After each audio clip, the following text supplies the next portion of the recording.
Hi guys, good evening. So cloud security second round of the ఇంటర్వ్యూలో ఏ క్వశ్చన్లు అడిగారో ఇప్పుడు నేను ఎక్స్ప్లెయిన్ చేస్తాను అనమాట.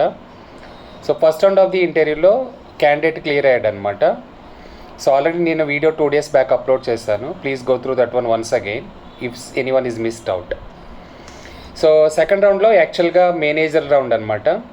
సో ఆ second round of the cloud security interview questions ఎలా ఉన్నాయంటే it's happened only for 15 minutes అనమాట. సో ఆబ్వియస్గా కంపెనీ నేమ్ అంటే యూరోపియన్ కౌన్సిల్ అని చెప్పాను కదా ఆల్రెడీ ఇంతకుముందు వీడియోలో. సో ఫస్ట్ క్వశ్చన్ వచ్చేసి explain about your roles and responsibilities. అట్లాగే క్లౌడ్ సెక్యూరిటీతో పాటు మీకు ఇంకా వేరే సెక్యూరిటీ టెక్నాలజీ మీద ఎక్స్పీరియన్స్ ఎలా ఉంది. So give the scale of the range 1 to 10 అనమాట. సో క్యాండిడేట్ ఎట్లా ఎక్స్ప్లెయిన్ చేశారంటే క్లౌడ్ సెక్యూరిటీ వచ్చేసి సో అరౌండ్ 7 ఉందని చెప్పాడు 10కి. అట్లాగే సైబర్ సెక్యూరిటీ సాక్ ఆపరేషన్స్ 8 అని, ఎండ్ పాయింట్ సెక్యూరిటీ 7 అని, అట్లాగే వల్నరబిలిటీ మేనేజ్మెంట్ వచ్చేసి 7 అని, నెట్వర్క్ సెక్యూరిటీ 5 అని చెప్పాడు అనమాట. ఇది ఓవరాల్గా multiple security technology experience question అడిగాడు అనమాట. ఇది అడిగిన తర్వాత ఒకవేళ ఒక application on premise or data centre నుంచి క్లౌడ్కి మైగ్రేట్ అయ్యేటప్పుడు క్లౌడ్ సెక్యూరిటీ అసెస్మెంట్ ఎలా చేస్తావు, అట్లాగే అప్లికేషన్ సెక్యూరిటీ అసెస్మెంట్ ఎలా చేస్తావు.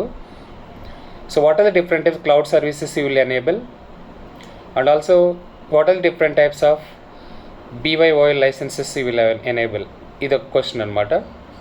అట్లాగే so whenever any application is migrating what is the flow diagram or network architecture diagram, how the end users will access, in the similar how the public or customers will access that particular application, what is hosted in the cloud environment అనమాట.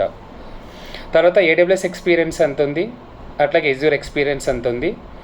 ఎందుకంటే మెయిన్గా EC కౌన్సిల్కి వాళ్ళకి కావాల్సింది Azure environment experience అనమాట. So కానీ ఇతను AWS plus Azure పెట్టాడు రెజ్యూమేలో, పెట్టలేదు యాక్చువల్గా కానీ ఉందని చెప్పాడు అనమాట. సో తర్వాత క్వశ్చన్ వచ్చేసి how we can take care of the virtual machine protection in the cloud environment.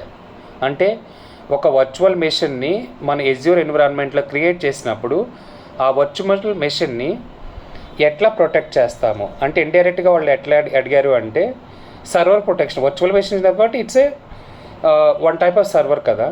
ఈ సర్వర్ ప్రొటెక్షన్ అంటే మనం ఏం చెప్పాలి, ఐడెంటిటీ యాక్సెస్ మేనేజ్మెంట్ చెప్పాలి, ప్రివిలేజ్ యాక్సెస్ మేనేజ్మెంట్ చెప్పాలి, CS ఆర్డనింగ్ బెంచ్ మార్క్ చెప్పాలి, అట్లాగే స్ట్రాంగ్ పాస్వర్డ్ పాలసీస్ చెప్పాలి, కాంప్లెక్స్ పాస్వర్డ్ పాలసీస్ ఇంప్లిమెంట్ చేస్తామని చెప్పాలి, డిస్క్ ఎన్క్రిప్షన్కి వర్చువల్ మెషిన్కి క్రియేట్ చేస్తామని చెప్పాలి, ఆర్డనింగ్ బెంచ్ మార్క్ ఇంప్లిమెంట్ చేస్తామని చెప్పాలి, అట్లాగే సో రెగ్యులర్గా అకౌంట్స్ మానిటర్ చేస్తామని చెప్పాలి. సో ఫైనల్గా డిస్క్ ఎన్క్రిప్షన్ చేస్తామని చెప్పాలి. ఫైనల్గా ఈవెన్ ఏదైతే లాగ్స్ జనరేట్ అవుతున్నాయో వర్చువల్ మెషిన్లో ఈ లాగ్స్ మొత్తాన్ని తీసుకెళ్ళి సిమ్ టూల్కి ఇంటిగ్రేట్ చేస్తామని చెప్పాలన్నమాట. That is the way how we can prevent virtual machine in the cloud environment అనమాట. తర్వాత అడిగిన క్వశ్చన్ ఏంటంటే did have experience on EDR tool, did have experience on Nessus tool related to vulnerability management, అట్లాగే did have any experience on the Microsoft Defender related to EDR for cloud environment. So అట్లాగే did have experience on Office 365 Defender for phishing email investigation. ఇంతే అండి, all are basic క్వశ్చన్సే అడిగారనమాట.